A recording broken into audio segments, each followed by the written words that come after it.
Hello അസ്സലാമു അലൈക്കും welcome back.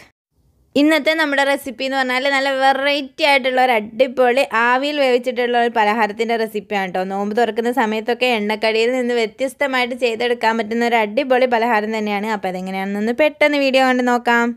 Video കണ്ടുകൊണ്ടിരിക്കുമ്പോൾ ഇഷ്ടമാണെങ്കിൽ ലൈക്ക് ചെയ്യേണ്ട കാര്യം മറക്കല്ലേ. അപ്പോൾ നമുക്കിതിന് വേണ്ടിയിട്ട് ഞാൻ ഇവിടെ ഫസ്റ്റ് ഒരു ബൗളിലേക്ക് 1/2 കപ്പ് അളവിൽ മൈദാപ്പൊടി എടുത്തിട്ടുണ്ട്. അപ്പോൾ ഇതിന് പകരമായിട്ട് നിങ്ങൾക്ക് ഗോതമ്പ് പൊടി വേണമെങ്കിലും യൂസ് ചെയ്യാം. ഇനി അതല്ലെങ്കിൽ രണ്ടും കൂടി മിക്സ് ആക്കിയിട്ട് വേണമെങ്കിൽ അങ്ങനെ യൂസ് ചെയ്യാം. അതിലേക്ക് ഞാൻ കുറച്ച് ഉപ്പും കുറച്ച് വെള്ളം കൂടി ചേർത്തിട്ട് നമ്മൾ ചപ്പാത്തിക്കൊക്കെ കുഴച്ചെടുക്കുന്ന ആ ഒരു രൂപത്തിലൊന്ന് കുഴച്ചെടുക്കുന്നുണ്ട്. ഞാൻ ഇവിടെ കുറഞ്ഞ അളവിലാണ് കേട്ടോ ഉണ്ടാക്കിയെടുക്കുന്നത്. അതുകൊണ്ട് തന്നെയാണ് ഞാൻ ഇവിടെ 1/2 കപ്പ് അളവിൽ പൊടി എടുത്തിട്ടുള്ളത്. അപ്പോൾ ഏകദേശം നല്ല രീതിയിൽ തന്നെ നല്ല മയത്തിൽ ഞാൻ ഇവിടെ കുഴച്ചെടുത്തിട്ടുണ്ട്. ഇനി നമുക്കിത് 2 ബോൾസ് ആക്കിയിട്ട് മാറ്റാം.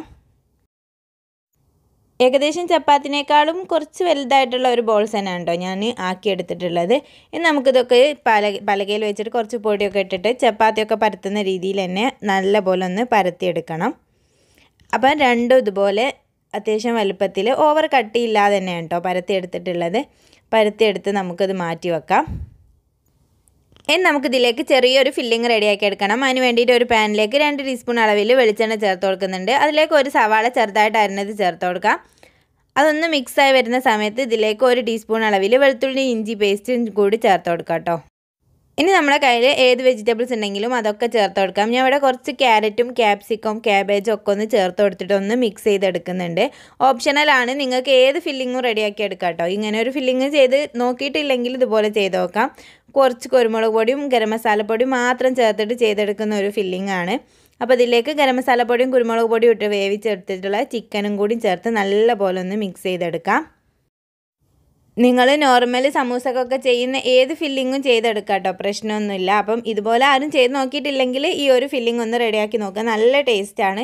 ലാസ്റ്റ് കുറച്ച് മല്ലിയിലയും കൂടി ചേർത്ത് കൊടുത്തിട്ട് ഒന്ന് മിക്സ് ചെയ്തിട്ട് നമുക്ക് ഈ ഫില്ലിങ് മാറ്റി വെക്കാം കേട്ടോ.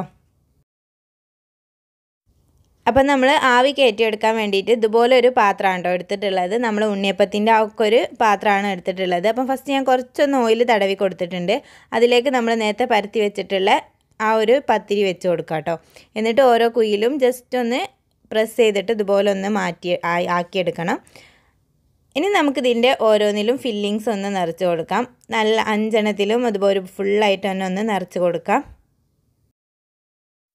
അപ്പോൾ അതാ ഞാൻ മൊത്തത്തിൽ ഒന്ന് നിറച്ച് കൊടുത്തിട്ടുണ്ട്. ഇനി മറ്റേ പത്തിരി ഉണ്ടല്ലോ അതും കൂടി ഇതിൻ്റെ മുകളിൽ ഇതുപോലെ ഒന്ന് വെച്ച് കൊടുത്തിട്ട് സൈഡൊക്കെ ഒന്ന് നമുക്ക് കട്ട് ചെയ്ത് മാറ്റാം കേട്ടോ, എക്സ്ട്രാ ഉള്ളത്. എന്നിട്ട് ഒന്ന് സൈഡിലൊന്ന് പ്രസ് ചെയ്തും കൂടി കൊടുത്തതിന് ശേഷം ഒരു പാത്രത്തിൽ കുറച്ച് വെള്ളം എടുത്ത് വെച്ചിട്ട് ഒരു 10-15 മിനിറ്റ് ഒന്ന് നല്ല പോലെ ഒന്ന് ആവി കയറ്റിയെടുക്കാം. ഇപ്പോൾ നല്ല പോലെ കുക്കായിട്ട് കിട്ടിയിട്ടുണ്ട്. നമ്മളിത് അതുപോലെ ഒന്ന് തിരിച്ചിട്ട് കൊടുത്തിട്ടുണ്ട് കേട്ടോ. തിരിച്ചിട്ടിട്ട് കുക്ക് ചെയ്യേണ്ട കാര്യമൊന്നുമില്ല. ഇനി വേണമെങ്കിൽ ക്രിസ്പി ആക്കണമെങ്കിൽ വേണമെങ്കിൽ ഒന്ന് പാനിലൊന്ന് ക്രിസ്പി ആക്കി എടുക്കാം, പ്രശ്നമില്ല. ആവിയിൽ വേവിച്ചെടുക്കുന്ന മമ്മൂസിൻ്റെ ഒക്കെ അതേ ടേസ്റ്റ് തന്നെ കഴിക്കാൻ പറ്റുന്ന ഒരു പലഹാരമാണ് കേട്ടോ. ഞാൻ പുറമേ നല്ലൊരു ഭംഗിക്കും ഇതുപോലെ കഴിക്കാനും നല്ല ടേസ്റ്റ് ഉണ്ടാകാൻ വേണ്ടിയിട്ട് കുറച്ച് ടൊമാറ്റോ കെച്ചപ്പ് മുകളിലൊന്ന് സ്പ്രെഡ് ചെയ്ത് കൊടുത്തതിന് ശേഷം വൈറ്റ് എള്ളും കൂടി വിതറി കൊടുത്തിട്ടുണ്ട്. അപ്പോൾ എല്ലാവർക്കും വീഡിയോ ഇഷ്ടമായെന്ന് വിചാരിക്കുന്നു. ഇഷ്ടമായെങ്കിൽ ലൈക്ക് ചെയ്യാനും നിങ്ങളുടെ അഭിപ്രായങ്ങൾ കമൻറ്റായിട്ട് അറിയിക്കാനും മറക്കല്ലേ. ഇതുപോലത്തെ വെറൈറ്റി റെസിപ്പികൾക്കായിട്ട് ഈ ചാനൽ സബ്സ്ക്രൈബ് ചെയ്തിട്ടില്ലെങ്കിൽ പ്ലീസ് ഒന്ന് സബ്സ്ക്രൈബ് ചെയ്ത് സപ്പോർട്ട് ചെയ്യണേ. അടുത്ത നല്ലൊരു വീഡിയോയിൽ കാണുന്നത് വരെ ബൈ, താങ്ക് യു.